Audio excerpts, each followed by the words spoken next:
So daily 10 മുട്ട വെച്ച് കഴിച്ചുകൊണ്ടിരുന്നപ്പോഴാണ് എനിക്ക് ഈ പ്രശ്നം ഞാൻ നോട്ടീസ് ചെയ്യാൻ സ്റ്റാർട്ട് ചെയ്തത്. സോ നിങ്ങൾക്കും ഈ ഒരു പ്രശ്നം ഉണ്ടെന്നാണെങ്കിൽ ഇപ്പോൾ തന്നെ ഈ വീഡിയോ സേവ് ചെയ്ത് വെച്ചു. ചീപ്പ് സോസ് ആണ്, അതാണ് ഇതാണെന്നൊക്കെ പറഞ്ഞിട്ട് നിങ്ങൾ ഇഷ്ടംപോലെ മുട്ട വാരി തിന്നുന്നുണ്ടെന്നാണെങ്കിൽ അത് പ്ലീസ് നിർത്തുക. കാരണം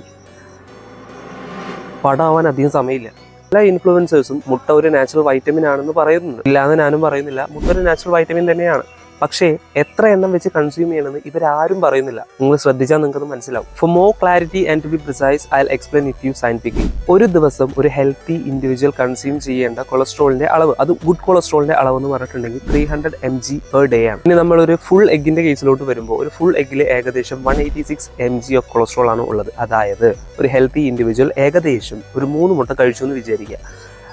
and if you calculate this it's about 558 mg of cholesterol. അതും ഗുഡ് കൊളസ്ട്രോൾ ആണ്. ബട്ട് നമ്മൾ കൺസ്യൂം ചെയ്യേണ്ട 300 mg അത് എക്സീഡ് ആയിട്ടുണ്ട്, ഡെയിലി ലിമിറ്റിൽ നിന്ന് എക്സീഡ് ആയിട്ടുണ്ട്. So it will be converted into a bad cholesterol. I hope it's clear.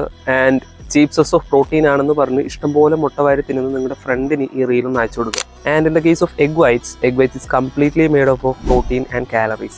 And it contains 0 cholesterol. So egg whites നമുക്ക് ഒരു ദിവസം ലിമിറ്റ് ഇല്ലാതെ കൺസ്യൂം ചെയ്യാം. There will be no problem. നിങ്ങളുടെ calorie intake മാത്രം നിങ്ങളൊന്ന് ശ്രദ്ധിച്ചാൽ മതി.